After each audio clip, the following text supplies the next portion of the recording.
we wanted to create a scenario for them where, again, and Tommy trying to do the right thing and create some trust between him and Abby, he inadvertently reveals who they are. And you could see right there, like Abby has this reaction that only makes sense for players in hindsight, knowing who she is.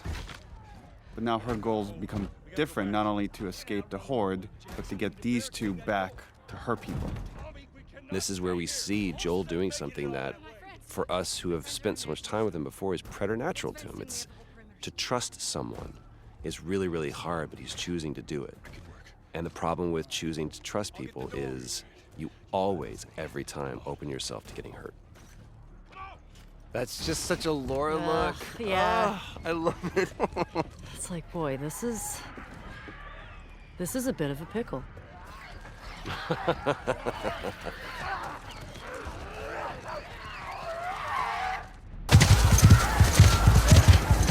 really wanted to show or build trust between Joel and Tommy and this group to show that without their help, they might have died, meaning Tommy and Joel would have died without this group.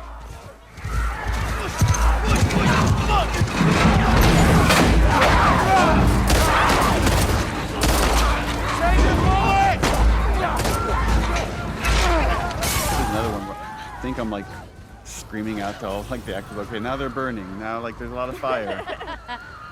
And you gotta speak up over the storm. Again, none of those elements are there.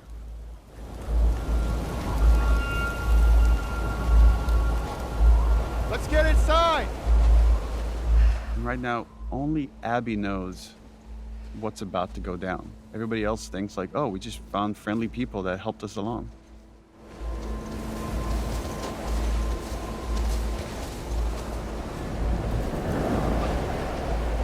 We captured this all as one go, from here all the way to the golf club hit. And initially we had versions of it where it was edited to be multiple cuts. And then it felt like it could just be way more tense if the whole thing was one shot. Required a lot of stitching of different performances and different elements, and some tweaking of stuff in animation, but You have no idea. yeah, I find that this scene has so much tension, the way it now moves. We rehearsed it so many times before we shot it to make all the moving parts work. From a directing side, that this can be hard as well because you're trying to pay attention to so many actors and making sure it's all feeling honest and authentic. Y'all should come back with us, restock before you head out. Appreciate it. Again, there's no ambush here. They're all being authentic This is my brother. until this moment. And now everything has changed.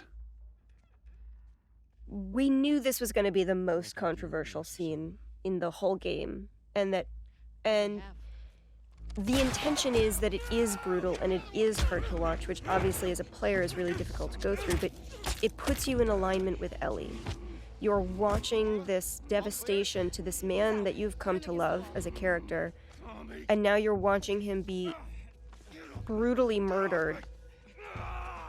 And it should be upsetting, it should hurt. A lot of people are still really upset about it, but what a faster way, I can't think of a faster way to help you understand why Ellie is gonna go as far as she's gonna go, because we're there seeing how this thing was stolen from her.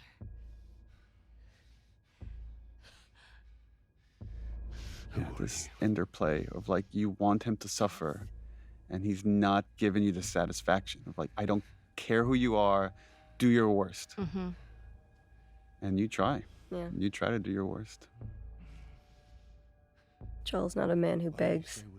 That is a conversation I had with Troy about how prepared he was. He's lived for 20 years, 25 years at this point, of like, just always accepting that this day might come. Something like this will happen, because it always happens in this world. Yeah, it's irrelevant to him who they are or why they're doing this, because there are so many people who could want to do this to him, given the life he's led.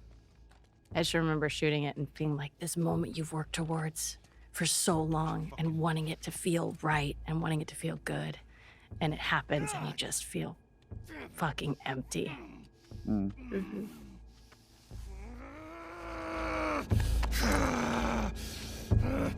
I think we've talked about it, Neil. Like, you had talked to me about this role, and you told me about this character, Abby, and you told me what you were planning for her. And she had like a different story, I think, at the time, how they met and everything. But I was excited and terrified because, like, as a player, that's traumatizing. And I didn't know how people were going to react to it. You don't get to rush this. Yeah, we had versions of this sequence where Ellie came in after the fact, and it just felt we needed her to see it to really set up this journey. Yeah, this was rough. This was a rough day on set because I knew we were losing a character that we all love very deeply. You know, even the imaginary circumstances of that are just hard. It's also our, you know, all of our friendship, my friendship with Troy. So just seeing that and... What I remember more than anything is, you know, we're going through the mechanics of it, and we're stupid suits on a soundstage, and there's all of these machinations and things that are keeping it goofy. But the one thing that cuts through the din of all that is when I look over at Ashley. Because being the great actor that you are, all of those things go away, and all you see is the moment that we're trying to create and the reality of what this scene is for you personally. And everything that I'm feeling, everything that I'm thinking is gone because I'm just watching. And I don't know if I'll ever be able to watch that scene without it bringing me to that place, ever. But the thing that has been proven to me is because of the way that I feel, because it's so hard, it is absolutely the most honest, perfect version of this story. There's no other version of this story. There just isn't. And for this version of the scene, it was important that we were in Ellie's head, that you don't get to hear this conversation that's happening around her. But this was just about the ringing of the ears of pure hatred and anger that she's experiencing right now.